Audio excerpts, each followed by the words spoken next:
का क्या कहना। शांति 17 नवेम्बर 24 अव्यक्त महावाक्य पुनरावृत्ति 30/11/2 टॉपिक अच्छी बाहुड़ीवा शब्दर स्मृति द्वारा समान हुआ एवं बाहुड़ा यात्रा स्मृति स्वरूप हुआ। आज भावदादा निजर चारिआडर हृदय सिंहासन अधिकारी भ्रुकुटी सिंहासन अधिकारी विश्वराज्य सिंहासन अधिकारी तथा स्वराज्य अधिकारी पिलामानंकु देखि हर्षित हेउछन्ति। परमात्मांकर हृदय रूपी सिंहासन सारा कल्पर भितरे एबे ही तुम मानक भली गेला एवं अति प्रिय संतान मानकु ही प्राप्त हेउछि। भ्रुकुटी रूपी सिंहासन तो सबु आत्मा मानकर अछि, किंतु परमात्मांकर हृदय सिंहासन केवल तुम ब्राह्मण आत्मा मानक व्यतीत अन्य काहाकु भी प्राप्त होई नाही। तेबे एही हृदय रूपी सिंहासन ही विश्वर राज्य सिंहासन को प्राप्त कराई थाए। वर्तमान समय तो समस्ते निज निजर स्वराज्यर अधिकारी अट, कारण स्वराज्य ही प्रत्येक ब्राह्मण आत्मार गलार हार अटे। स्वराज्य तुम मानकर जन्मसिद्धि अधिकार, तेणु निजको एभली स्वराज्यर अधिकारी अनुभव करुछ तो मन भितरे ए दृढ़ संकल्प मध्य रही जे आमर एही जन्म सिद्धि अधिकार को केही भी छड़ाई नहीं पारिबे नहीं। एथि सहित एही आत्मिक निशा मध्य अछि जे आमे सब परमात्मांकर हृदय सिंहासन अधिकारी मध्य अटु। मानव जीवन रे शरीर मध्य दिल अर्थात हृदय को महान अर्थात श्रेष्ठ अंग रूप में गायन करितांती।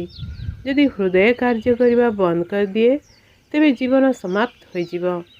तेणु आध्यात्मिक जीवन रे मध्य एई हृदय सिंहासन रूपी बहुत महत्व रही।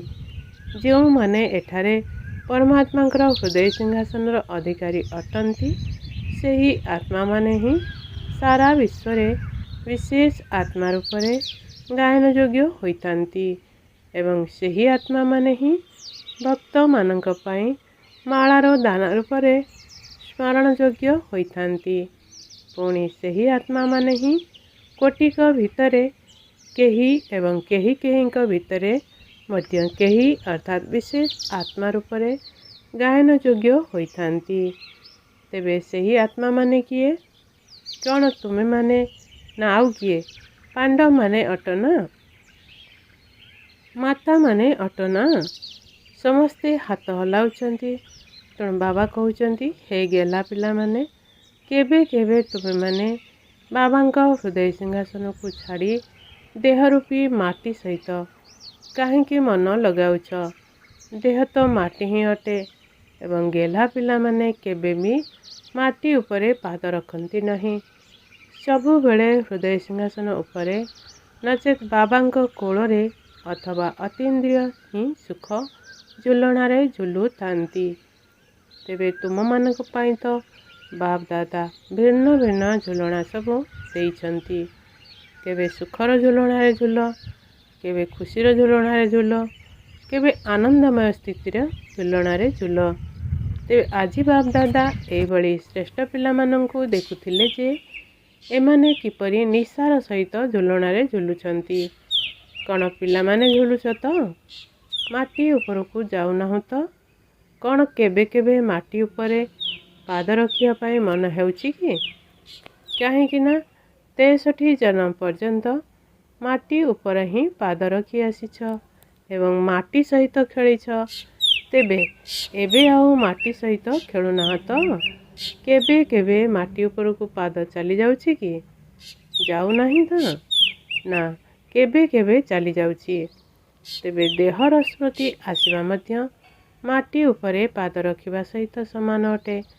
देह अभिमान रे आसीबा तो आहुरी अधिक गभीर भावरे माटी उपरे पाद रखिबा सहित समान अटे, किंतु देहर स्मृति आसीबा मध्य माटी सहित समान। जेते जेते एही संगम समय रे अधिकरु अधिक हृदय सिंहासन अधिकारी होई रहिबो, ସେହି ଅନୁସାରେ ଅଧା କଳ୍ପ ପର୍ଯ୍ୟନ୍ତ ସୂର୍ଯ୍ୟବଂଶୀ ରାଜଧାନୀରେ ଏବଂ ଚନ୍ଦ୍ରବଂଶୀମାନଙ୍କର ରାଜ୍ୟ ସମୟରେ ମଧ୍ୟ ସୂର୍ଯ୍ୟବଂଶୀ ରାଜ ପରିବାର ଭିତରେ ଜନ୍ମ ନେବ। ଯଦି ଏବେ ଏହି ସଙ୍ଗମ ଯୁଗରେ କେବେ କେବେ ହୃଦୟ ସିଂହାସନ ଅଧିକାରୀ ହେବ, ତେବେ ସୂର୍ଯ୍ୟବଂଶୀ ରାଜ ପରିବାର ଭିତରେ ସେତେ ଅଳ୍ପ ସମୟ ପାଇଁ ଆସିବ। ରାଜ୍ୟ ସିଂହାସନର ଅଧିକାରୀ ଅର୍ଥାତ୍ ରାଜା ରାଣୀ ଆତ୍ମାମାନେ ଯଦିଓ ଜଣକ ପରେ ଜଣେ କ୍ରମାନ୍ୱୟରେ ରାଜ୍ୟ ଶାସନ କରିବେ, କିନ୍ତୁ ରୟାଲ ଫ୍ୟାମିଲି ଅର୍ଥାତ୍ ରାଜକାର୍ଯ୍ୟ ଚଳାଇବାର ସହଯୋଗୀ ହେଉଥିବା ଆତ୍ମାମାନଙ୍କର ସର୍ବଦା ରାଜ ପରିବାର ସହିତ ସମ୍ବନ୍ଧ ରହିଥିବ। ତେଣୁ ଚେକ୍ କର ଯେ ସଙ୍ଗମ ଯୁଗର ଆଦି ସମୟଠାରୁ ଆଜି ପର୍ଯ୍ୟନ୍ତ, ଚାହେ 10 ବର୍ଷ ହୋଇଥାଉ, ଚାହେ 50 ବର୍ଷ, ଚାହେ 66 ବର୍ଷ ସ୍ଥାପନା ସମୟର ଠାରୁ ବିତିଗଲାଣି। 2002 ପର୍ଯ୍ୟନ୍ତ କିନ୍ତୁ ଯେବେଠାରୁ ବ୍ରାହ୍ମଣ ହୋଇଛ, ସେବେଠାରୁ ବର୍ତ୍ତମାନ ସମୟ ପର୍ଯ୍ୟନ୍ତ କେତେ ସମୟ ହୃଦୟ ସିଂହାସନର ଅଧିକାରୀ ହୋଇଛ? ବହୁତ ସମୟ ପର୍ଯ୍ୟନ୍ତ ହୋଇଛ, ବା ନିରନ୍ତର ହୋଇଛ, ବା କେବେ କେବେ ହୋଇଛ? ତେବେ ଯେଉଁ ଆତ୍ମା ପରମାତ୍ମାଙ୍କ ହୃଦୟ ସିଂହାସନର ଅଧିକାରୀ ହୋଇଥିବ, ତାର ଲକ୍ଷଣ ହେଲା ପ୍ରତ୍ୟେକ ଚାଲିଚଳନରେ ଏବଂ ଚେହେରାରେ ସେ ସର୍ବଦା ଚିନ୍ତାମୁକ୍ତ ରାଜା ହୋଇଥିବ। ଯେପରି କୌଣସି ସ୍ଥୂଳ ବୋଝ ମୁଣ୍ଡ ଉପରେ ରହିଥାଏ, ସେହିପରି ସୂକ୍ଷ୍ମ ବୋଝ ମଧ୍ୟ ମନ ଉପରେ ରହିଥାଏ। ତେବେ ସେମାନଙ୍କ ମନ ଉପରେ କୌଣସି ପ୍ରକାରର ବୋଝ ନଥିବ। ତେବେ ଚିନ୍ତା ଅର୍ଥାତ୍ ବୋଝ, ଚିନ୍ତାମୁକ୍ତ ସ୍ଥିତି ଅର୍ଥାତ୍ ଡବଲ ଲାଇଟ୍ ସ୍ଥିତି। ଯଦି କୌଣସି ପ୍ରକାରର ଚାହେ ସେବାରେ, ଚାହେ ସମ୍ବନ୍ଧ ସମ୍ପର୍କର, ଚାହେ ସ୍ଥୂଳ ସେବାର ବା ଆତ୍ମିକ ସେବାର ମଧ୍ୟ ବୋଝ ନ ରହୁ। କ'ଣ ହେବ, କିପରି ହେବ, ସଫଳତା ମିଳିବ କି ନାହିଁ, ସେବାର ଯୋଜନା କରିବା, ଭାବିବା ତାହା ଅଲଗା ଜିନିଷ, କିନ୍ତୁ ବୋଝ ଅନୁଭବ ହେବା ଅଲଗା ଜିନିଷ। ବୋଝବାଲାର ଲକ୍ଷଣ ହେଲା ମୁଖମଣ୍ଡଳରେ ସର୍ବଦା କମ୍ ହେଉ ବା ବେଶୀ ହେଇଥାଉ, ଥକି ପଡ଼ିବାର ଚିହ୍ନ ଦେଖାଯାଉଥିବ। ଅଧିକ ମେହନତ କାରଣରୁ କ୍ଳାନ୍ତ ହୋଇଯିବା ଅଲଗା ଜିନିଷ, କିନ୍ତୁ କ୍ଳାନ୍ତର ଚିହ୍ନ ଦେଖାଯିବା ବୋଝର ଲକ୍ଷଣ ଅଟେ। ଏହା ଛଡ଼ା ସମ୍ରାଟ ହେବାର ଅର୍ଥ ଏହା ନୁହେଁ ଯେ ବେପାରୁଆ ହୋଇ ଚାଲୁଥିବ, ପ୍ରକୃତରେ ଅବହେଳା ପଣିଆର ବଶୀଭୂତ ହୋଇଥିବ, କିନ୍ତୁ କହୁଥିବ ମୁଁ ତ ଚିନ୍ତାମୁକ୍ତ ସ୍ଥିତିରେ ରହୁଛି। ତେବେ ଅବହେଳା ପଣିଆ ମଧ୍ୟ ବହୁତ ଧୋକା ଦେଇଥାଏ। ତୀବ୍ର ପୁରୁଷାର୍ଥର ଏବଂ ଅବହେଳା ପଣିଆର ଶବ୍ଦ ବା ଭାଷା ଏକା ହିଁ ଅଟେ। ତୀବ୍ର ପୁରୁଷାର୍ଥର ସର୍ବଦା ଦୃଢ଼ ନିଶ୍ଚୟ ଥିବା କାରଣରୁ ସେ ଏହିଭଳି ଭାବୁଥାଏ ଯେ ମୋର ପ୍ରତ୍ୟେକ କାର୍ଯ୍ୟ ସାହସ ଏବଂ ବାବାଙ୍କର ସହଯୋଗ ଆଧାରରେ ସଫଳ ନିଶ୍ଚିନ୍ତ ହେବ। ଅବହେଳା ପଣିଆର ଭାଷା ମଧ୍ୟ ଏହା ଅଟେ। ହୋଇ ହିଁ ଯିବ, ନିଶ୍ଚିନ୍ତ ହେବ, ହୋଇକରି ରହିଛି। ଆଜି ପର୍ଯ୍ୟନ୍ତ କୌଣସି କାର୍ଯ୍ୟ ବାକି ରହିଛି କି? ତେଣୁ ନିଶ୍ଚିନ୍ତ ହୋଇଯିବ। ତେଣୁ ଶବ୍ଦ ଏକା ହେଲେ ମଧ୍ୟ ରୂପ ଅଲଗା ଅଲଗା ଅଟେ। ତେବେ ବର୍ତ୍ତମାନ ସମୟରେ ମାୟାର ଦୁଇଟି ରୂପ ପିଲାମାନଙ୍କର ପରୀକ୍ଷା ହେଉଛି। ଗୋଟିଏ ହେଲା ବ୍ୟର୍ଥ ସଂକଳ୍ପ, ବିକଳ୍ପ ନୁହେଁ। ବ୍ୟର୍ଥ ସଂକଳ୍ପ ଦ୍ୱିତୀୟଟି ହେଲା ମୁଁ ହିଁ ଠିକ୍ ଅଟେ। ମୁଁ ଯାହା କରୁଛି, ଯାହା କହୁଛି, ଯାହା ଭାବୁଛି, ସବୁ ଠିକ୍, ମୁଁ କିଛି କମ୍ ନୁହେଁ। ବାପ ଦାଦା ମଧ୍ୟ ସମୟକୁ ଦୃଷ୍ଟିରୁ ରଖି ଏବେ ଏହି କଥା ଚାହୁଁଛନ୍ତି ଯେ କେବଳ ଗୋଟିଏ ଶବ୍ଦକୁ ସର୍ବଦା ସ୍ମୃତିରେ ରଖ। ବାବାଙ୍କ ଠାରୁ ମିଳିଥିବା ସର୍ବ ପ୍ରାପ୍ତି ଗୁଡ଼ିକୁ, ସ୍ନେହକୁ ତଥା ସହଯୋଗକୁ ରିଟର୍ଣ୍ଣ କରିବାକୁ ହେବ, ଅର୍ଥାତ୍ ଫେରାଇବାକୁ ହେବ। ତେବେ ଫେରାଇ ଦେବା, ବାବା ପ୍ରତି ଦେବା ଅର୍ଥାତ୍ ସମାନ ହେବା। ଦ୍ୱିତୀୟରେ ହେଲା ଏବେ ଆମର ରିଟର୍ଣ୍ଣ ଜର୍ଣ୍ଣି ଅର୍ଥାତ୍ ବାହୁଡ଼ା ଯାତ୍ରାର ସମୟ ବା ଘରକୁ ଫେରିବାର ସମୟ। ତେବେ ଗୋଟିଏ ହିଁ ଶବ୍ଦ ରିଟର୍ଣ୍ଣ ଅର୍ଥାତ୍ ଫେରାଇବାକୁ ହେବ ଏବଂ ଫେରିବାକୁ ହେବ। ଏହି ଶବ୍ଦ ସର୍ବଦା ସ୍ମୃତିରେ ରହିଥାଉ। ଏଥିପାଇଁ ଗୋଟିଏ ବହୁତ ସହଜ ଉପାୟ ଅଛି। ତାହା ହେଲା ନିଜର ପ୍ରତ୍ୟେକ ସଂକଳ୍ପ, ପ୍ରତ୍ୟେକ ବାଣୀ, ପ୍ରତ୍ୟେକ କର୍ମକୁ ବାବାଙ୍କ ସହିତ ମିଶାଅ। ବ୍ରହ୍ମା ବାବାଙ୍କର ସଂକଳ୍ପ କିପରି ଥିଲା, ତାଙ୍କର ବାଣୀ କିପରି ଥିଲା, ତାଙ୍କର କର୍ମ କିପରି ଥିଲା, ଏହାକୁ ହିଁ କୁହାଯାଏ ଫଲୋ ଫାଦର କରିବା ଅର୍ଥାତ୍ ପିତାଙ୍କୁ ଅନୁକରଣ କରିବା। ତେବେ କାହାକୁ ଅନୁକରଣ କରିବା ତ ସହଜ ହୋଇଥାଏ ନା? କିଛି ନୂଆ ଭାବିବା ନୂଆ କରିବାର ଆବଶ୍ୟକତା ହିଁ ନାହିଁ। ଯାହା ବାବା କରିଛନ୍ତି ତାଙ୍କୁ ଅନୁକରଣ କରିବାର ଅଛି। ଏହା ତ ସହଜ ଯୋଗ ଅଟେ ନା। ଟିଚର ମାନେ ହାତ ଉଠାଅ। ଅନୁକରଣ କରିବା ସହଜ ନା ମୁସ୍କିଲ? ସହଜ ଅଟେ ନା? ବାସ୍ ଏବେ ଫଲୋ ଫାଦର କର। ପ୍ରଥମେ ଚେକ୍ କର, ଯେପରି କଥା ଅଛି ପ୍ରଥମେ ଚିନ୍ତା କର ତାପରେ କର। ପ୍ରଥମରୁ ମାପିଚୁପି କଥା କୁହ। ତେବେ ଟିଚର ମାନେ ଏହି ବର୍ଷରେ, ଏବେ ତ ଏହି ବର୍ଷର ଶେଷ ମାସ ଆରମ୍ଭ ହେଲା, ପୁରୁଣା ବର୍ଷ ଯିବ, ନୂଆ ଆସିବ। ତେବେ ନୂତନ ବର୍ଷ ଆସିବା ପୂର୍ବରୁ କ'ଣ କରିବ ତାର ପ୍ରତିଶ୍ରୁତି କରିନିଅ। ଏହି ସଂକଳ୍ପ କର ଯେ ବାବାଙ୍କର ପାଦ ଚିହ୍ନ ଉପରେ ପାଦ ରଖିବା ବିନା ଅନ୍ୟ କୌଣସି କାର୍ଯ୍ୟ କରିବି ନାହିଁ। ବାବା କେବଳ ପାଦ ଚିହ୍ନ ଉପରେ ପାଦ ପକାଇ, ତେବେ ପାଦ ଚିହ୍ନ ଉପରେ ପାଦ ରଖିବା ତ ସହଜ ଅଟେ ନା। ତେବେ ନୂତନ ବର୍ଷ ପାଇଁ ଏବେଠାରୁ ହିଁ ସଂକଳ୍ପରେ ଯୋଗ ଦିଅ। ବ୍ରହ୍ମା ବାବା ଯେପରି ସର୍ବଦା ନିମିତ୍ତ ଏବଂ ନିର୍ମାଣଚିତ ହୋଇ ରହିଥିଲେ, ସେହିପରି ମୁଁ ମଧ୍ୟ ନିମିତ୍ତ ଭାବ ଏବଂ ନିର୍ମାଣ ଭାବକୁ ଆପଣାଇବି। କେବଳ ନିମିତ୍ତ ଭାବ ନୁହେଁ, ନିମିତ୍ତ ଭାବ ସହିତ ନିର୍ମାଣ ଭାବ ମଧ୍ୟ ଆବଶ୍ୟକ। କାହିଁକି ନା ଟିଚର ମାନେ ତ ନିମିତ୍ତ ଅଟନ୍ତି ନା। ତେଣୁ ସଂକଳ୍ପରେ, ବାଣୀରେ ବା କାହା ସହିତ ସମ୍ବନ୍ଧ ସମ୍ପର୍କରେ ଆସିବାରେ, କର୍ମରେ ତଥା ପ୍ରତ୍ୟେକ ଶବ୍ଦରେ ନିର୍ମାଣତା। ଯିଏ ନିର୍ମାଣଚିତ୍ତ ଅଟନ୍ତି ତାଙ୍କ ଭିତରେ ହିଁ ନିମିତ୍ତ ଭାବ ରହିଥାଏ। ଯିଏ ନିର୍ମାଣଚିତ୍ତ ନୁହନ୍ତି ତାଙ୍କ ଭିତରେ କିଛି ନା କିଛି ସୂକ୍ଷ୍ମ ରୂପରେ, ମହାନ ରୂପରେ ଅଭିମାନ ନଥାଇପାରେ, କିନ୍ତୁ ସୂକ୍ଷ୍ମରେ ରୋବ ଅର୍ଥାତ୍ ମାଲିକପଣିଆର ଭାବ ନିଶ୍ଚିନ୍ତ ଥିବ, ଯାହାକି ଅଭିମାନର ଅଂଶ ଅଟେ। ତେଣୁ ନିମିତ୍ତ ଭାବ ନିର୍ମାଣ ଭାବ ସହିତ ବାଣୀରେ ସର୍ବଦା ନିର୍ମଳଭାଷୀ, ମଧୁରଭାଷୀ ହୁଅ। ସମ୍ବନ୍ଧ ସମ୍ପର୍କରେ ଯେତେବେଳେ ଆତ୍ମିକ ସ୍ୱରୂପର ସ୍ଥିତି ରହିଥାଏ, ସେତେବେଳେ ନିରାକାରୀ ଏବଂ ନିରହଙ୍କାରୀ ସ୍ଥିତି ସ୍ୱତଃ ହିଁ ଆସିଥାଏ। ତୁମମାନଙ୍କୁ ବ୍ରହ୍ମା ବାବାଙ୍କର ଶେଷ ସମୟରେ ଉଚ୍ଚାରଣ କରିଥିବା 3ଟି ଶବ୍ଦ ମନେ ଅଛି ନା? ଯିଏ ନିରାକାରୀ ଏବଂ ନିରହଙ୍କାରୀ, ସେ ହିଁ ନିର୍ବିକାରୀ ଅଟେ। ଆଚ୍ଛା, ଫଲୋ ଫାଦର କର। କ'ଣ ପକ୍କା ଅଟେ ତ? ଡବଲ ବିଦେଶୀମାନେ ଉଠ। ବହୁତ ଭଲ ଗ୍ରୁପଟି ଆସିଛ। ବାପ ଦାଦାଙ୍କୁ ଡବଲ ବିଦେଶୀମାନଙ୍କର ଗୋଟିଏ କଥା ପାଇଁ ଖୁସି ଲାଗିଥାଏ, ଜାଣିଛ ତାହା କ'ଣ? ଦେଖ, ତୁମେମାନେ କେତେ ଦୂର ଦେଶରୁ ଆସିଛ। ଯଦି ନିର୍ଦ୍ଦେଶ ମିଳିଲା ଯେ ଏହି ପାଳି ଆସିପାରିବ, ତେବେ ତୁରନ୍ତ ପହଞ୍ଚି ଯାଇପାରିଥାନ୍ତି। ଯେମିତି ବି ହେଉ ପୁରୁଷାର୍ଥ କରି ବଡ଼ ସଂଗଠନଟିଏ ଆସି ପହଞ୍ଚି ଯାଇଛି। ଦାଦିଜୀଙ୍କ ନିର୍ଦ୍ଦେଶକୁ ଠିକ୍ ରୂପରେ ପାଳନ କରିଛନ୍ତି ନା, ସେଥିପାଇଁ ଅଭିନନ୍ଦନ। ବାପ ଦାଦା ଜଣ ଜଣକୁ ଦେଖୁଛନ୍ତି, ଦୃଷ୍ଟି ମଧ୍ୟ ଦେଉଛନ୍ତି। ଏମିତି ନୁହେଁ ଯେ କେବଳ ଷ୍ଟେଜ ଉପରକୁ ଆସିଲେ ଯାଇ ଦୃଷ୍ଟି ମିଳିବ, ଦୂରରୁ ତ ଆହୁରି ଅଧିକ ଭଲ ଦେଖାଯାଉଛି। ଡବଲ ବିଦେଶୀମାନେ ହାଁ-ଜି କରିବାର ପାଠକୁ ଭଲ ଭାବରେ ପଢ଼ି ନେଇଛନ୍ତି। ବାପ ଦାଦାଙ୍କୁ ଡବଲ ବିଦେଶୀ ପିଲାଙ୍କ ପ୍ରତି ସ୍ନେହ ତ ନିଶ୍ଚିନ୍ତ ରହିଛି, କିନ୍ତୁ ଗର୍ବ ମଧ୍ୟ କରୁଛନ୍ତି। କାହିଁକି ନା ବିଶ୍ୱର କୋଣ ଅନୁକୋଣରେ ବାବାଙ୍କର ସନ୍ଦେଶ ପହଞ୍ଚାଇବା ପାଇଁ ଡବଲ ବିଦେଶୀମାନେ ହିଁ ନିମିତ୍ତ ହୋଇଛନ୍ତି। ବିଦେଶରେ ଏବେ କୌଣସି ବିଶେଷ ସ୍ଥାନ ବାକି ରହିଯାଇଛି କି? ତେବେ କେଉଁ ସ୍ଥାନ ବାକି ରହିଛି? ମଧ୍ୟପ୍ରାଚ୍ୟ ଦେଶମାନଙ୍କ ଭିତରେ କିଛି ଦେଶ ବାକି ରହିଯାଇଛି। ଏବେ ଯେଉଁ ଗ୍ରୁପଟି ଆସିଛି, ଏମାନେ କେତୋଟି ଦେଶରୁ ଆସିଛନ୍ତି। ପୁଣି ବି ବାପ ଦାଦା ଜାଣିଛନ୍ତି ଯେ ବିଶ୍ୱର ଅନେକ ଭିନ୍ନ ଭିନ୍ନ ଦେଶରେ ତୁମେମାନେ ହିଁ ନିମିତ୍ତ ହୋଇ ସେବା କରିଛ।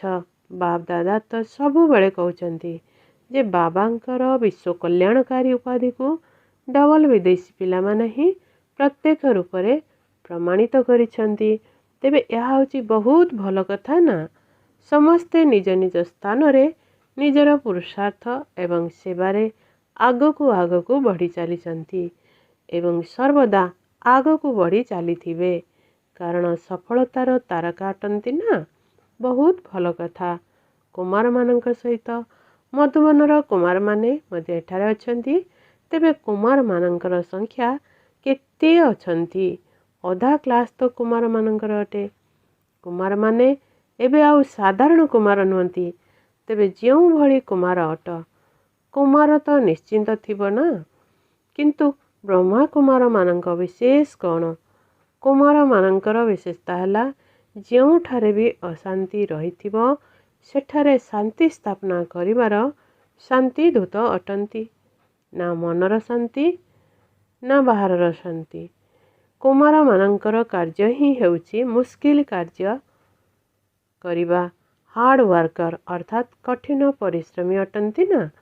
ତେବେ ଆଜି ବିଶ୍ୱରେ ସବୁଠାରୁ କଠିନରୁ କଠିନ କାର୍ଯ୍ୟ ହେଲା ଅଶାନ୍ତିକୁ ଦୂର କର, ଶାନ୍ତିର ଦୂତ ହୋଇ ଶାନ୍ତି ସ୍ଥାପନା କରିବା। କ'ଣ ଏହିଭଳି କୁମାର ଅଟ ତ? ଅଶାନ୍ତିର ନାମଗନ୍ଧ ଯେପରି ନ ରହେ, ନା ସାରା ବିଶ୍ୱରେ, ନା ନିଜର ସମ୍ବନ୍ଧ ସମ୍ପର୍କରେ। ଏଇଭଳି ଶାନ୍ତିଦୂତ ଅଟ ତ? ଯେପରି ନିଆଁ ଲିଭାଳିମାନଙ୍କର କାମ ହେଲା ଯେଉଁଠାରେ ବି ନିଆଁ ଲାଗିଥିବ ସେମାନେ ତାକୁ ତୁରନ୍ତ ଲିଭାଇବେ। ସେହିପରି ଶାନ୍ତି ଦୂତମାନଙ୍କର କାର୍ଯ୍ୟ ହେଲା ଅଶାନ୍ତିକୁ ଶାନ୍ତିରେ ପରିବର୍ତ୍ତନ କରିବା। ତେବେ ସମସ୍ତେ ଶାନ୍ତି ଦୂତ ଅଟ ନା? ପକ୍କା ପକ୍କା। ଦେଖିବାକୁ ବହୁତ ଭଲ ଲାଗୁଛି। ବାପ ଦାଦା ଏତେ ସବୁ କୁମାରମାନଙ୍କୁ ଦେଖି ଖୁସି ହେଉଛନ୍ତି। ପୂର୍ବରୁ ମଧ୍ୟ ବାପ ଦାଦା ପ୍ରସ୍ତାବ ଦେଇଥିଲେ ଯେ ଦିଲ୍ଲୀରେ ଅଧିକରୁ ଅଧିକ କୁମାରମାନଙ୍କୁ ଏକତ୍ରିତ କର। ଯାହାକୁ ସରକାର ଭାବୁଛି ଯେ କୁମାର ଅର୍ଥାତ୍ ଯୁବକମାନେ କେବଳ ଲଢ଼େଇ ଝଗଡ଼ା ହିଁ କରନ୍ତି। ସେଇଥିପାଇଁ କୁମାରମାନଙ୍କୁ ସରକାର ମଧ୍ୟ ଭୟ କରିଥାଏ। ଏହିଭଳି ଭୟ କରୁଥିବା ସରକାର ସବୁ ବ୍ରହ୍ମା କୁମାରମାନଙ୍କୁ ଶାନ୍ତି ଦୂତର ଉପାଧି ଦେଇ ସ୍ୱାଗତ ଜଣାଉ। ତେବେ କୁହାଯିବ କୁମାରମାନଙ୍କର କମାଲ। ସାରା ବିଶ୍ୱରେ ପ୍ରଚାର ହେଉଥାଉ ଯେ ବ୍ରହ୍ମା କୁମାର ଶାନ୍ତିଦୂତ ଅଟନ୍ତି। କ'ଣ ଏହା ହୋଇପାରିବ ତ? ଦିଲ୍ଲୀରେ ହିଁ କରିବାକୁ ହେବ। କରିବ ନା ଦାଦୀମାନେ କରିବ? ଗୋଟିଏ ଗ୍ରୁପରେ ଯଦି ଏତେ କୁମାର ଅଛନ୍ତି ତେବେ ସବୁ ଗ୍ରୁପରେ କେତେ କୁମାର ଥିବେ? ସାରା ବିଶ୍ୱରେ କେତେ ଥିବେ? ପ୍ରାୟ 1 ଲକ୍ଷ। ତେବେ କୁମାରମାନେ କମାଲ କରି ଦେଖାଅ। ସରକାରଙ୍କ ମନ ଭିତରେ କୁମାର ଅର୍ଥାତ୍ ଯୁବକମାନଙ୍କ ପ୍ରତି ଯେଉଁ ଓଲଟା ଭାବନା ଭରି ରହିଛି ତାକୁ ଠିକ୍ କରିଦିଅ। କିନ୍ତୁ ତୁମମାନଙ୍କ ମନ ଭିତରେ ମଧ୍ୟ ଅଶାନ୍ତିର ଚିହ୍ନ ନ ରହୁ, ସାଥୀମାନଙ୍କ ସହିତ ମଧ୍ୟ ଅଶାନ୍ତି ନ ରହୁ ଏବଂ ନିଜ ନିଜର ସ୍ଥାପନାରେ ମଧ୍ୟ ଅଶାନ୍ତି ନ ରହୁ, ନିଜର ସହରରେ ମଧ୍ୟ ଅଶାନ୍ତି ନ ରହୁ। ବାସ୍, କୁମାରମାନଙ୍କର ଚେହେରାରେ ବୋର୍ଡ଼ ଲଗାଇବାର ମଧ୍ୟ ଆବଶ୍ୟକତା ନାହିଁ। କିନ୍ତୁ ମସ୍ତକରେ ଆପେ ଆପେ ଲେଖା ହୋଇଥିବା ଅନୁଭବ କରିବେ ଯେ ଏମାନେ ଶାନ୍ତିଦୂତ ଅଟନ୍ତି। ଠିକ୍ ଅଛି ନା? କୁମାରୀମାନଙ୍କ ସହିତ କୁମାରୀମାନେ ମଧ୍ୟ ବହୁତ ଅଛନ୍ତି। ଏହିସବୁ କୁମାରୀମାନଙ୍କର ଲକ୍ଷ୍ୟ କ'ଣ? ଚାକିରି କରିବ ନା ବିଶ୍ୱ ସେବା କରିବ? ମୁଣ୍ଡ ଉପରେ ମୁକୁଟ ରଖିବ ନା ଟୋକେଇ ରଖିବ? କ'ଣ ରଖିବ? ଦେଖ, ସବୁ କୁମାରୀମାନଙ୍କୁ ଦୟାଳୁ ହେବାକୁ ପଡ଼ିବ। ବିଶ୍ୱର ଆତ୍ମାମାନଙ୍କର କଲ୍ୟାଣ ହୋଇଯାଉ। କୁମାରୀମାନଙ୍କ ପାଇଁ ତ ଗାୟନ ରହିଛି ଯେମାନେ 21 କୂଳର ଉଦ୍ଧାର କରିଥାନ୍ତି। ତେବେ ଅଧାକଳ୍ପରେ 21 କୂଳ ହୋଇଯିବ। ଏହିଭଳି କୁମାରୀ ଅଟ ତ? ଯେଉଁମାନେ 21 କୂଳର କଲ୍ୟାଣ କରିବେ ସେମାନେ ହାତ ଉଠାଅ। ଗୋଟିଏ ପରିବାରର ନୁହଁ, 21 ପରିବାରର କଲ୍ୟାଣ କରିବ ତ? ଦେଖ, ତୁମମାନଙ୍କର ନାମ ନୋଟ୍ କରାଯିବ ଏବଂ ଦେଖାଯିବ ଯେ ଇଏ ଦୟାଳୁ ଅଟନ୍ତି କି ଆଉ କିଛି ହିସାବ କିତାବ ବାକି ରହିଛି। ଏବେ ତ ସମୟ ମଧ୍ୟ ସୂଚନା ଦେଉଛି ଯେ ସମୟ ଆସିବା ପୂର୍ବରୁ ପ୍ରସ୍ତୁତ ହୋଇଯାଅ। ଯଦି ସମୟକୁ ଅପେକ୍ଷା କରିବ ତେବେ ସମୟ ବିତିଯିବ। ସେଥିପାଇଁ ଲକ୍ଷ୍ୟ ରଖ ଯେ ଆମେ ସବୁ ବିଶ୍ୱ କଲ୍ୟାଣୀ ଦୟାର ସାଗର ପିତାଙ୍କର ସନ୍ତାନ ଦୟାଳୁ ଅଟୁ। କ'ଣ ଠିକ୍ କଥା ନା? ଦୟାଳୁ ଅଟ? ଏବେ ଆହୁରି ଅଧିକ ଦୟାଳୁ ହୁଅ। ଆଉ ଟିକିଏ ତୀବ୍ର ଗତିରେ ହୁଅ। କୁମାରୀମାନଙ୍କୁ ତ ବହୁତ ସହଜ ଭାବରେ ବାବାଙ୍କର ଆସନ ମିଳିଯାଉଛି। ଦେଖିବା ନୂଆ ବର୍ଷରେ କ'ଣ ସବୁ କରି ଦେଖାଉଛ। ଆଚ୍ଛା, ମିଡ଼ିଆ ଅର୍ଥାତ୍ ସମ୍ବାଦଦାତାମାନଙ୍କର ବର୍ଗରୁ 108 ଜଣ ରତ୍ନ ଆସିଛନ୍ତି। ବହୁତ ଭଲ କଥା। ମିଡ଼ିଆ ବର୍ଗବାଲା ଏହିଭଳି କମାଲ କରି ଦେଖାଇବେ ଯାହାକି ସମସ୍ତଙ୍କର ବୁଦ୍ଧିରେ ଆସିଯିବ ଯେ ଆମକୁ ନିଶ୍ଚିନ୍ତ ଭାବରେ ବାବାଙ୍କଠାରୁ ସମ୍ପତ୍ତି ନେବାକୁ ହେବ। କେହି ଜଣେ ବି ଯେପରି ବଞ୍ଚିତ ରହି ନ ଯାଉ। ତେବେ ମିଡ଼ିଆ ବର୍ଗର କାମ ହେଲା ପ୍ରଚାର ପ୍ରସାର କରିବା। ତେଣୁ ଏହି ଖବର ସବୁଆଡ଼େ ପ୍ରଚାର କରିଦିଅ ଯେ ବାବାଙ୍କ ଠାରୁ ସମ୍ପତ୍ତି ନେଇଯାଅ, କେବେ ବି ଯେପରି ବଞ୍ଚିତ ନ ରହୁ। ଏବେ ବିଦେଶରେ ମଧ୍ୟ ମିଡ଼ିଆମାନଙ୍କର କାର୍ଯ୍ୟକ୍ରମ ଚାଲୁଛି ନା, ଭଲ କଥା। ଭିନ୍ନ ଭିନ୍ନ ରୂପରେ ଯେଉଁ ସବୁ କାର୍ଯ୍ୟକ୍ରମ ଗୁଡ଼ିକ କରୁଛ ସେଥିରେ ବହୁତ ଭଲ ଆଗ୍ରହ ରଖୁଛନ୍ତି। ଭଲ କରୁଛ ଏବଂ କରିବ ମଧ୍ୟ, ସଫଳତା ମଧ୍ୟ ନିଶ୍ଚିନ୍ତ ରହିଛି। ତେବେ ସବୁ ବର୍ଗବାଲା ଯାହା ବି ସବୁ ସେବା କରୁଛନ୍ତି ତାର ସମାଚାର ମଧ୍ୟ ବାପଦାଦାଙ୍କ ପାଖକୁ ଆସିଯାଉଛି। ପ୍ରତ୍ୟେକ ବର୍ଗର ନିଜ ନିଜର ସେବାର ସ୍ୱତନ୍ତ୍ର ବିଧି ଏବଂ ସ୍ୱତନ୍ତ୍ର ରୂପରେଖା ରହିଛି। କିନ୍ତୁ ବାପ ଦାଦା ଏହି କଥା ଦେଖିଲେ ଯେ ସମସ୍ତଙ୍କର ବର୍ଗର ଅଲଗା ଅଲଗା ହେବା ଦ୍ୱାରା ପ୍ରତ୍ୟେକ ବର୍ଗ ପରସ୍ପର ସହିତ ରେସ୍ ଅର୍ଥାତ୍ ପ୍ରତିଯୋଗିତା ମଧ୍ୟ କରୁଛନ୍ତି, ଯାହାକି ବହୁତ ଭଲ କଥା। କିନ୍ତୁ ରିସ୍ ଅର୍ଥାତ୍ ଈର୍ଷା କରିବାର ନାହିଁ। ରେସ୍ ପଛକେ କର। ତେବେ ପ୍ରତ୍ୟେକ ବର୍ଗର ଫଳାଫଳରେ ସେହି ବର୍ଗରେ ସେବାର କାର୍ଯ୍ୟକ୍ରମ ସରିବା ପରେ IP VIP ମାନେ ବହୁ ମାତ୍ରାରେ ସମ୍ପର୍କରେ ଆସିଛନ୍ତି। ଯଦିଓ ଏବେ କୌଣସି ମାଇକି ଆତ୍ମାକୁ ଆଣିକରି ଆସିନାହାନ୍ତି, କିନ୍ତୁ ସମ୍ବନ୍ଧ ସମ୍ପର୍କରେ ନିଶ୍ଚିନ୍ତ ଆସିଛନ୍ତି। ଆଚ୍ଛା, ତେବେ ସମସ୍ତଙ୍କୁ ବାପ ଦାଦାଙ୍କର ବ୍ୟାୟାମ ମାନେ ଅଛି ତ? ଏବେ ନିରାକାରୀ, ଏବେ ଫରିସ୍ତା। ଏହା ହେଉଛି ଚାଲିବା ବୁଲିବା ସମୟରେ ବାବାଙ୍କର ଏବଂ ଦାଦାଙ୍କର ସ୍ନେହର ପ୍ରତିଦାନ। ତେଣୁ ଏବେ ଏହି ଆତ୍ମିକ ବ୍ୟାୟାମ କର। ଗୋଟିଏ ସେକେଣ୍ଡରେ ନିରାକାରୀ, ଗୋଟିଏ ସେକେଣ୍ଡରେ ଫରିସ୍ତା। ବାପ ଦାଦା ଡ୍ରିଲ୍ କରାଇଲେ। ଆଚ୍ଛା, ସାରା ଦିନ ଭିତରେ ଚାଲିବା ବୁଲିବା ସମୟରେ ଏହି ବ୍ୟାୟାମ ସହଜରେ ବାବାଙ୍କର ସ୍ମୃତିକୁ ଜାଗ୍ରତ କରିଦେବ। ଚାରିଆଡ଼ର ପିଲାମାନଙ୍କର ମନେ ପକାଇବା ବାପ ଦାଦାଙ୍କ ପାଖରେ ପହଞ୍ଚି ଯାଇଛି। ସବୁ ପିଲା କହିଛନ୍ତି ମୋ କଥା କହିବ, ମୋ କଥା କହିବ। କେହି ତ ପତ୍ର ଦ୍ୱାରା ପଠାଇଛନ୍ତି, କେହି କାର୍ଡ଼ ଦ୍ୱାରା, ଆଉ କେହି ମୁଖ ଦ୍ୱାରା ମଧ୍ୟ କହିଛନ୍ତି। କିନ୍ତୁ ବାପ ଦାଦା ଚାରିଆଡ଼ର ପିଲାମାନଙ୍କୁ କ'ଣ କ'ଣ କରି ସମସ୍ତଙ୍କୁ ନିଜର ନୟନରେ ସମାହିତ କରିବା ସହିତ ମନେ ପକାଇବାର ପ୍ରତିଦାନରେ ପଦମ ଗୁଣା ଶୁଭେଚ୍ଛା ଦେଉଛନ୍ତି। ବାପ ଦାଦା ଦେଖୁଛନ୍ତି ଯେ ଏହି ସମୟରେ ଘଣ୍ଟାରେ ଯେତେ ବି ବାଜିଥାଉ ନା କାହିଁକି, କିନ୍ତୁ ଅଧିକାଂଶ ପିଲାଙ୍କ ଭିତରେ ମଧୁବନ ଏବଂ ମଧୁବନର ବାପ ଦାଦା ସ୍ମୃତିରେ ଅଛନ୍ତି। ଆଚ୍ଛା, ଚାରିଆଡ଼ର ତିନୋଟି ଯାକ ସିଂହାସନର ଅଧିକାରୀ ତଥା ସ୍ୱରାଜ୍ୟ ଅଧିକାରୀ ପିଲାମାନଙ୍କୁ ବହୁତ ବହୁତ ବାପ ଦାଦାଙ୍କର ସ୍ନେହ ସମ୍ପନ୍ନ ଶୁଭେଚ୍ଛା ଏବଂ ନମସ୍ତେ। ଆମ ପିଲାମାନଙ୍କର ମିଠା ବାବାଙ୍କୁ ଦାଦାଙ୍କୁ ୟାଦ ପ୍ୟାର ନମସ୍ତେ ନମସ୍ତେ ନମସ୍ତେ। ବର୍ତ୍ତମାନ ସର୍ବ ଆତ୍ମାଙ୍କ ଭିତରେ ନିଜର ଶୁଭ ଭାବନାର ବୀଜ ବପନ କରୁଥିବା ମାଷ୍ଟର ଦାତା ହୁଅ। ଫଳକୁ ଅପେକ୍ଷା ନ କରି ତୁମେମାନେ ନିଜର ଶୁଭ ଭାବନାର ବୀଜକୁ ପ୍ରତ୍ୟେକ ଆତ୍ମାଙ୍କ ଭିତରେ ବପନ କରିଚାଲ। ତାହେଲା ଯଥା ସମୟରେ ସର୍ବ ଆତ୍ମାକୁ ଜାଗ୍ରତ ହେବାକୁ ହିଁ ପଡ଼ିବ। ଯଦି କେହି ତୁମକୁ ବିରୋଧ ମଧ୍ୟ କରୁଛି, ତେବେ ବି ତୁମମାନଙ୍କୁ ଦୟାର ଭାବନାକୁ ଛାଡ଼ିବାର ନାହିଁ। ଏହି ସବୁ ବିରୋଧ, ଅପମାନ ଏବଂ ଗାଳି ଗୁଲଜ ଭବିଷ୍ୟତରେ ବୃକ୍ଷକୁ ଖତ ଦେବା ଭଳି କାର୍ଯ୍ୟ କରିବ ଏବଂ ବହୁତ ଭଲ ଫଳ ମଧ୍ୟ ଫଳିବ। ଏବେ ଯେତିକି ଗାଳି ଦେଉଛନ୍ତି, ଆଗକୁ ସେତିକି ଗୁଣଗାନ କରିବେ। ସେଇଥିପାଇଁ ପ୍ରତ୍ୟେକ ଆତ୍ମାକୁ ନିଜର ବୃତ୍ତି ଦ୍ୱାରା, ଭାଇବ୍ରେସନ୍ ଦ୍ୱାରା, ବାଣୀ ଦ୍ୱାରା ମାଷ୍ଟର ଦାତା ହୋଇ କେବଳ ଦେଇ ଚାଲ। ସ୍ଲୋଗାନ: ସର୍ବଦା ପ୍ରେମର, ସୁଖର, ଶାନ୍ତିର ଏବଂ ଆନନ୍ଦର ସାଗରରେ ସମାହିତ ହୋଇ ରହୁଥିବା ପିଲାମାନେ ହିଁ ସଚ୍ଚା ତପସ୍ୱୀ ଅଟନ୍ତି। ଓମ୍ ଶାନ୍ତି।